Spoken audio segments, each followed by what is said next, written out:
wake up, do damage. Drawing number sevens, he's boredom. Working on nothing, need more though. I'ma wake up, do damage. Here I am at the Palm Springs Half Marathon, just past mile 9. Running about an 8:20 pace average. About an 8:20 pace right now. It's a good race. Couple flowing hills. Beautiful view of the mountains ahead of me. And the pavement is a little bit banked, but overall not bad. Soft. It's like, it's always warm out here. It's almost like running on a track. It's pretty beautiful. I was talking to a soldier back a little ways ago. His name was Isaac. Great guy, Marine Corps, 14 years. He was running as his therapy. It was great talking to him. Probably ran the first 6 miles together. And he's an impressive guy. Amazing who you meet out here. All right, back to the race. Hello, I'm Mark, and welcome back to Training for Leadville. This is episode number 4, and I am about 194 days out of the Leadville 100-mile ultramarathon taking place in Colorado. I am not in my home in Chicago. I'm actually in a much, much warmer climate in sunny Palm Springs and Palm Desert. I'm here for work, but I decided to get out for a couple of runs, as I always have to do when I travel. And normally I'll go out and run with a local running club, or if I get the opportunity, I'll sign up for a local race. This time I had the chance to do the latter. I signed up for a half marathon on Sunday. It was a bit of a shakeout run. It's to get ready for Black Canyon that is about a week from that race. So I've got Black Canyon this coming weekend in Arizona. And I wanted to be able to do a race to be able to shake out the legs a little bit, run in a slightly warmer climate. It was in the low 70 degrees, which it will be in Arizona for Black Canyon, most likely. And I also like to do some of these local races because I meet a lot of other local runners.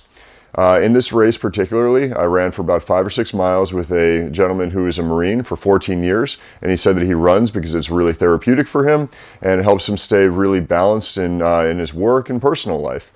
I also had the chance to meet an ultra runner after that half marathon who has done some great events and told me about some of the mountains that she runs here and some of the other events that she's planning on for the summer. It reminded me that there are a lot of great events that I've done over the last couple of years and met some fantastic people. Last year I ran Miwok. It was 100K in Marin, and I met a couple of people who we ran probably about 3 hours together. And at the end of the race, 2 of them offered to come out to Leadville and pace me for the 100-miler. While I didn't take them up on that, they became friends for life.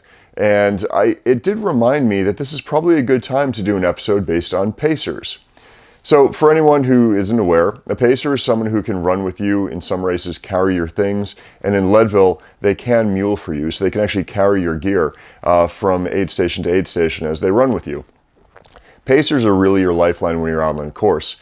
And in a sport where you do so much independently and so much on your own, it's really important to rely on your pacers and your crew when you need them.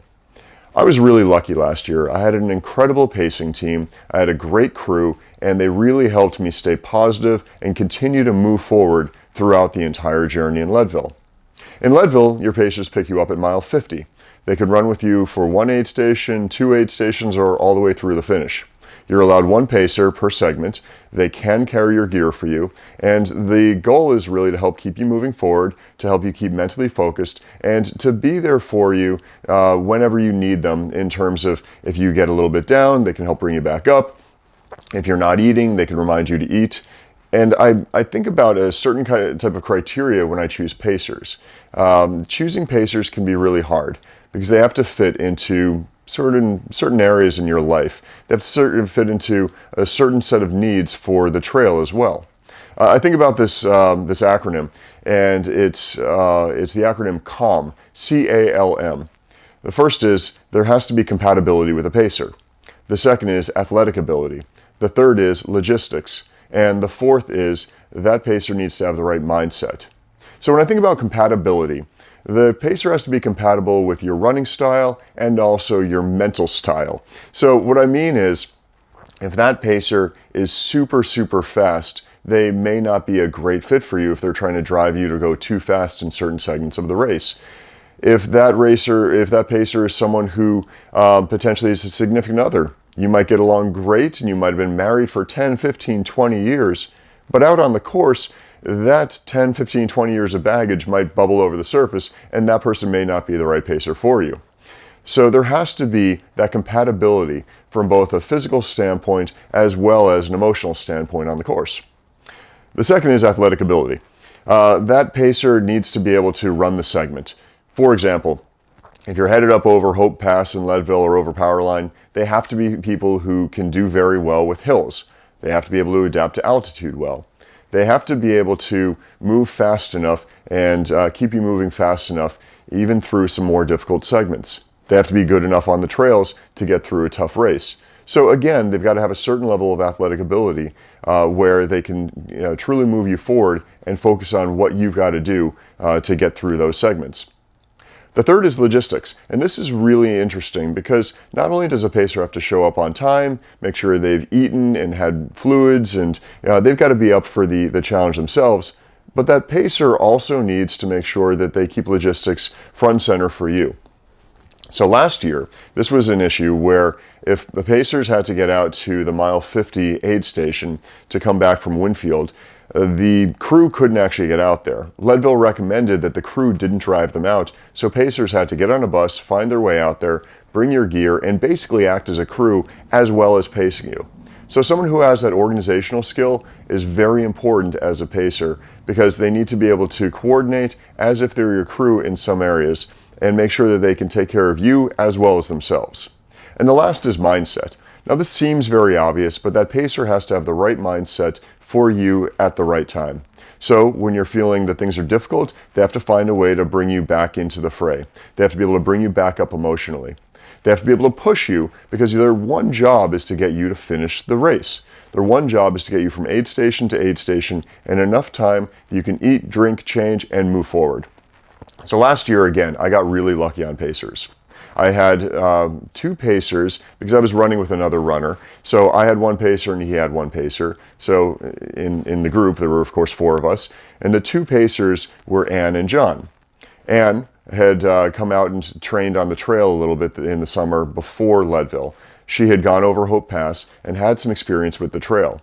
She was also a marathoner as well, and she just had the perfect mindset to be getting up over Hope Pass and getting us into Twin Lakes. John had climbed Mount Rainier and was a low 3-hour marathoner and was the right personality to move my friend forward through that segment of the race as well. When we got to Twin Lakes, I picked up my pacer, Steve.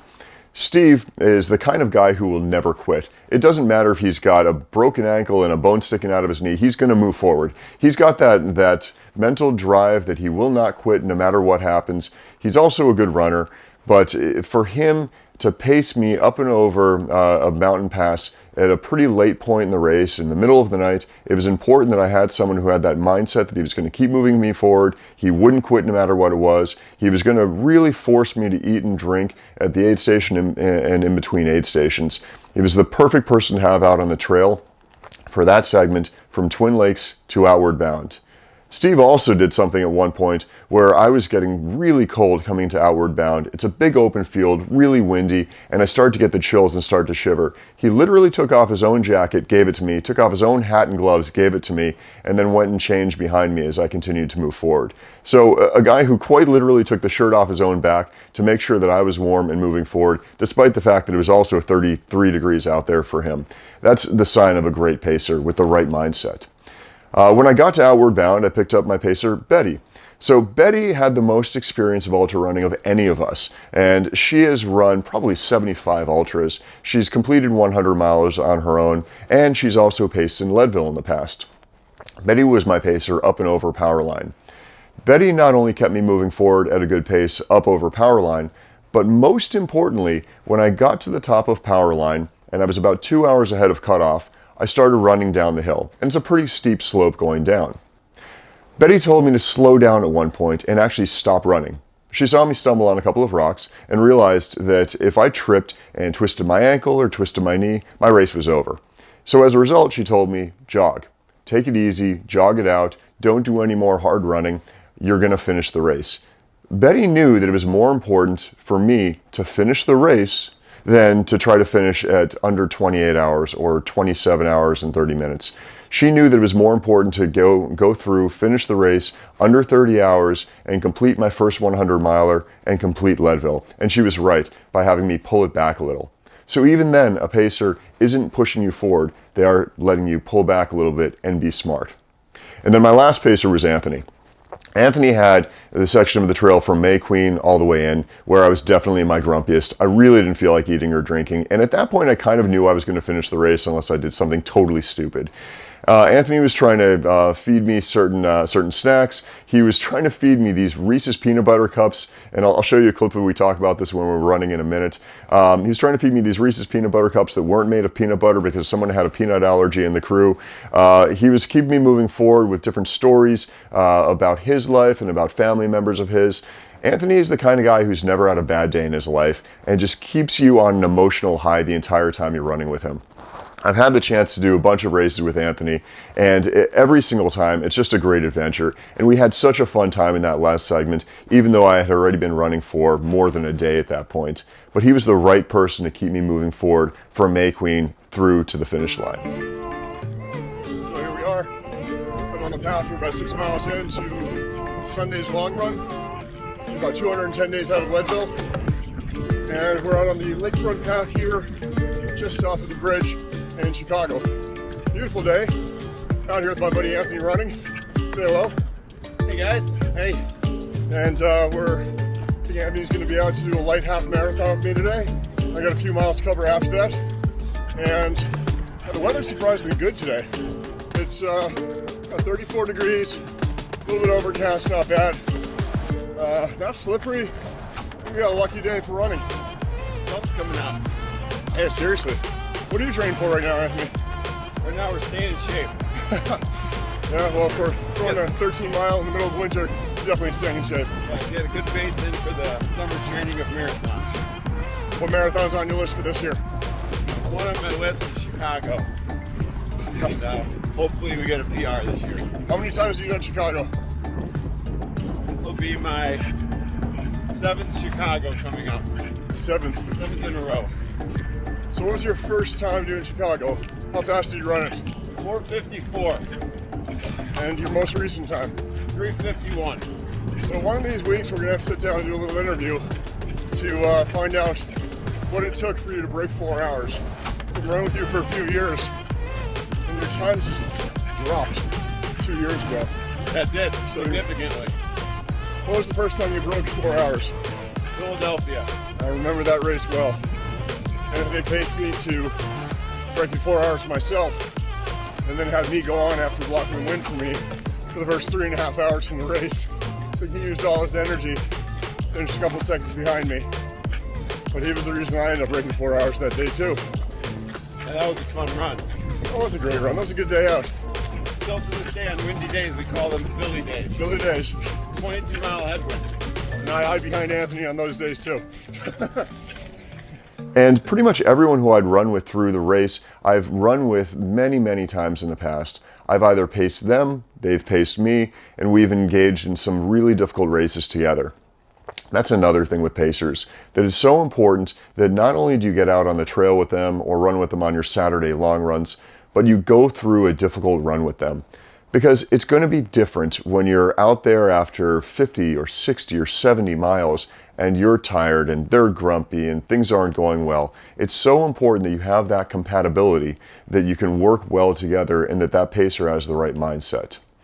So then, where do you find your pacers? For me, I found a couple through my local running club in Chicago. I found a couple of pacers through just friends that I've worked with over the past years. And I've met people who've offered to pace me at races or in other running clubs when I travel. So there are a lot of places where you can meet pacers. Again, for me, I keep those 4 things in mind. CALM. The first is compatibility, second, athletic ability, third, logistics, and fourth, mindset. So right now, where we are about 194 days outside of Leadville, this is a great time to start thinking about your pacers. Who are the right pacers for each of your segments? What do you want them to bring to the table? When can you test out if they're going to be the right pacer for you in local races, in a couple of smaller ultras before Leadville or before your 100-miler? This is a great time to ask them about that, because they need to plan their travel in advance. They need to take the days off work. These are things that can't happen the month before. So starting and asking now and trying to build up that crew at this point is probably the right time to do it. So keep those 4 things in mind. Calm. Make sure your pacers are not only calm because they've got to bring that sense of calm to you, but also make sure they fit those 4 criteria.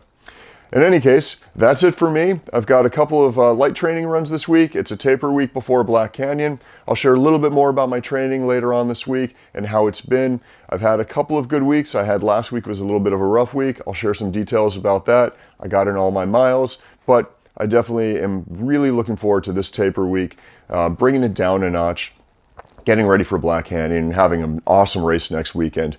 So with that, I'm going to sign off. I'm going to say thank you so much for being here. Thank you for all the questions that you've been sending in, the interaction, the comments. It's been great. I've got a chance to meet a lot of new people through doing this video cast. And I just want to say, please send more questions my way. If you have topics you want me to talk about, I'd be happy to talk about them. So with that, enjoy the trails and keep moving forward. Thanks, everybody.